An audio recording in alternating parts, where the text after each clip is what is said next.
Yeah. Here, let me break it down. Yeah, I'm gonna make it now. Give me some. Hi, Said. How are you? Pleasure to meet you. Good to have you here, man. Hey, how you doing, man? Nice to meet you too. Thank you for having me. No, no, no. It's always a pleasure to have a fighter and a passionate one too. So let's get down to business, man. Tell us, how did you start? How did you get into this sport, man? I always liked fighting growing up. My brother and I would, do a little bare knuckle in the house. Just body though, no head hits. And then always liked it. And then one time, a couple of friends got together, and they had gloves, just in the garage. It's like, hey, let's do it, let's go. So I sparred this one kid, and there's one guy there who was a fighter, and he watched me fight. He said, hey, man, I think you got some talent. I think you should try it out. He's like, you think so? He's like, yeah. I was like, all right, that's cool. So, I just went to a gym and then started kickboxing. That was it. So, but That was 13 years ago. 13 years old. But how old were you at that moment when you actually decided to go for it? 15. 15, 15. Oh man, okay. So you've been training hard since you are 15 years old. That's Yep. good to know. So Muay Thai and what else? So I actually started with Muay Thai, but I'm from Suriname actually. It's a country in South America, so they call it Thai boxing there. I Hi. started with a school named Simpson Gym, Angelo Simpson. He's a cousin of a famous guy in the K1 world, Mhm. and what's his name, Ryan Simpson. Yeah, Uh, I guess K1 guys would know about him more, but yeah. So just started there. That's it. very cool. So I'm guessing you're more of a striker than a submission guy because of what you just told me. But Oh, still, you said what else? My bad. Sorry. So after that, I came to America when I was 18, and I was looking for gyms after that. And then I went to I played UFC on a video game, and I always saw American Top Team as one of the gyms. So when I moved here, I just Googled American Top Team and I just went to it, and that's where I met Dean Thomas. Actually, I went to his school, and yeah, man, I just started jujitsu from there.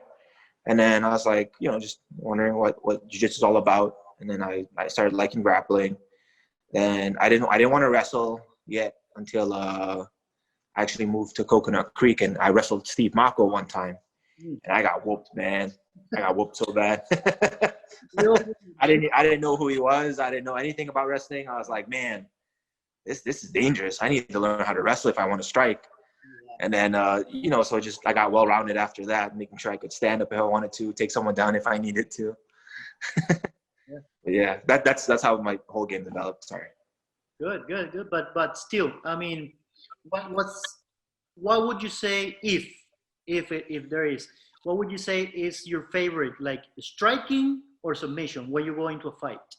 I prefer to strike, but the level of striking, most people have a higher level of striking, especially in the heavyweight class. So grappling tends to be easier. So a lot of my coaches, try to tell me to wrestle a little bit more, grapple, but I just like striking. And especially being a short heavyweight, and you cut to cover distance. Yeah, When you're shorter, it's the height doesn't even matter that much anymore yeah. when you take someone down. So you like knocking them out. That's good. Fighting. Saeed, so what is your inspiration? What's your inspiration? Like, I can't say I have a pinpoint inspiration. I just have a drive to okay, compete or to want to compete. I guess I always competed since I was little. I was a swimmer actually first, and I just always I competed my whole life. I don't know any other way. okay. So, but swimming is an excellent exercise, like a full body complete exercise. So, Yes, yes. I'm guessing you have a very good like resistance and we call it. I'll be honest, man. I used to. I swam from like 5 all the way to college, and then after that, I started enjoying the heavyweight life a little bit too much, and I'll be getting tired sometimes though. I bet you have a lot of stamina. I mean, swimmers, they're like Yeah, really dude. up there in stamina. Okay, Yeah. so good, good, good. tell us about your team, man. Which team are you training with in preparation for your next bout, or what's that like? I always train with American Top Team. I've been with them for about 10 years now, almost, or 9 to 10 years. I'm at Coconut Creek, that's American Top Team HQ. A lot of big names there, a lot of heavyweights, a lot of bodies to train with, great coaches, so it's a good spot to train. All right. Um, what does it mean for you, for Said? What does it mean to be a fighter? Man, that's a tough one. I'm not, I'm not actually exactly sure. I've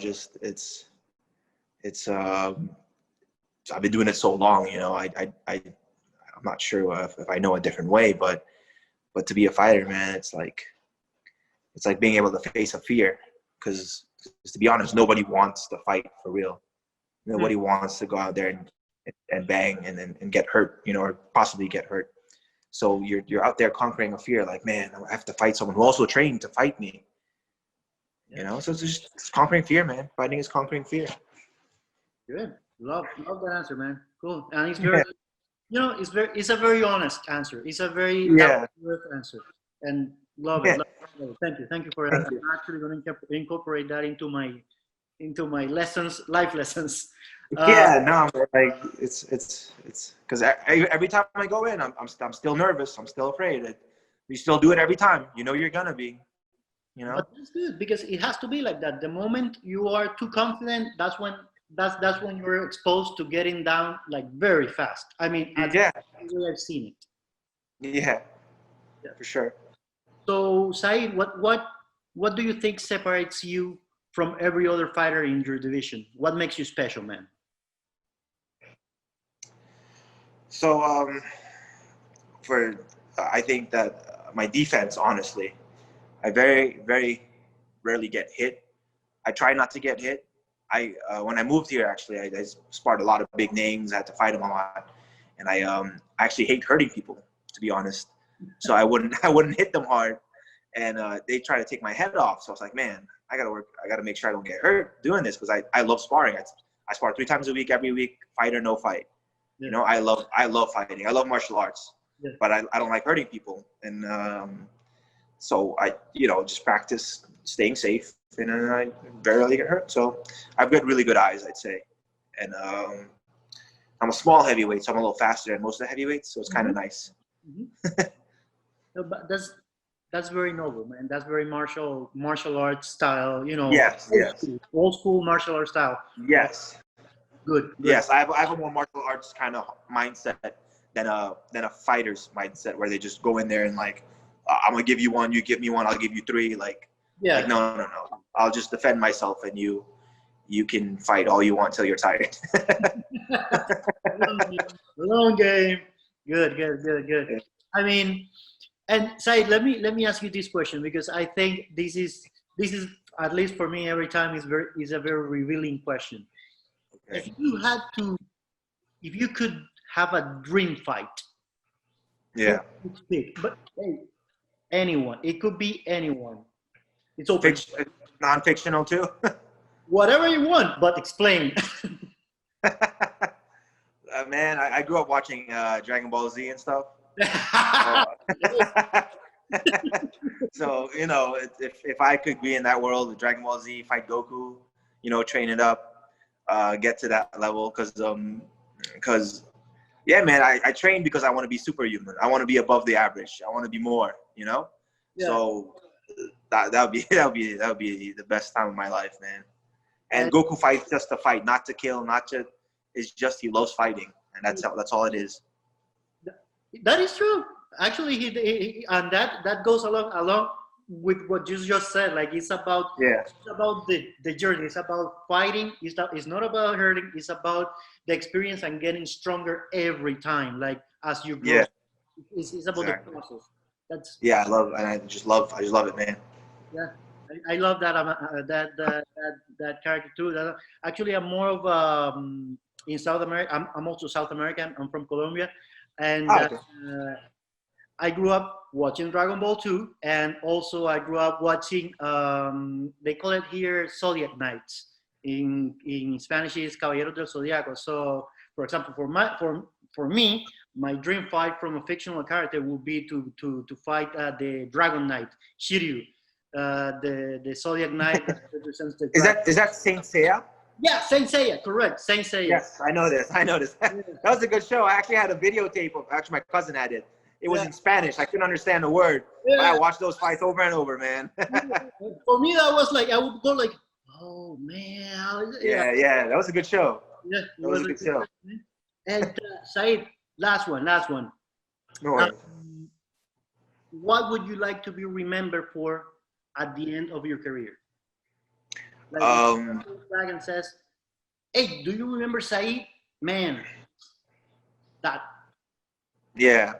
So I actually I like my defense. I pride myself in my defense, but I'm a counter fighter. So, you know, it's like, man, that's how he never got touched. Even if you lost the fight, or if, you know, God forbid, if I don't want to, but even if you lost the fight, he barely looked like he got hurt. Like, that would be in fighting, but I like to leave a legacy of some sort, you know, like fame. I think that to be remembered is like it's like a great thing for fighters, and you have to be something special for that to happen. So, but yeah, man, that's I guess for now what I have is my defense or my awkwardness. I guess I fight really with a weird style. How so? What do you mean? But it's awkward. It's everyone that fights me always tells me, "Oh man, you're so frustrating. You're hard to hit. You move weird." And then, so the thing is, I trained Thai box for 4 years before I moved to America, or 3.5. And then when I moved here, I just kind of started doing my own thing, and my style it doesn't seem very technical, and it developed into a style where it's like, all right, I don't get hit, but I'll make sure I hit you. And so the angles started getting weird, you know, and then it just kind of it was like a weird loopy style. And then I trained with Junior Dos Santos. He calls me Hapkido Said because I defend everything with like my hands out like this instead of here, you know. So he says it's Hapkido Said style, and my wrestling is awkward too because like I'm very bendy for a big guy, so I'm flexible. I'd move in a weird way just to get up. Just awkwardness. And then yeah, man. And to be honest, in my experience, sorry? You're being honest. I love that, man. Yeah. Just in my experience, the more awkward someone is, the harder they are to deal with. Yeah. When someone's very technical, I know what's gonna happen. It's like, all right, they go by the book. Yeah. Everybody knows the book. You gotta think outside of that, you know? True. I like that. And generally, like, that is probably one of the traits of great fighters. I mean, they are very always do something different. They always have like a thing that they're different and have a different way of thinking about. You know? I agree. Man, thank you very much for your time, Said. And if there is anything else that you would like to add, if there's anyone you would like to say something to, man, it's open now. It's yours. Go for it. I don't really have anything extra to add to it, man. It was good stuff. Good. All right. In that case, thank you again, Said, and I really appreciate it, and looking forward to a next time. All right. No worries. Thank you, man. Have a good one. Thank you.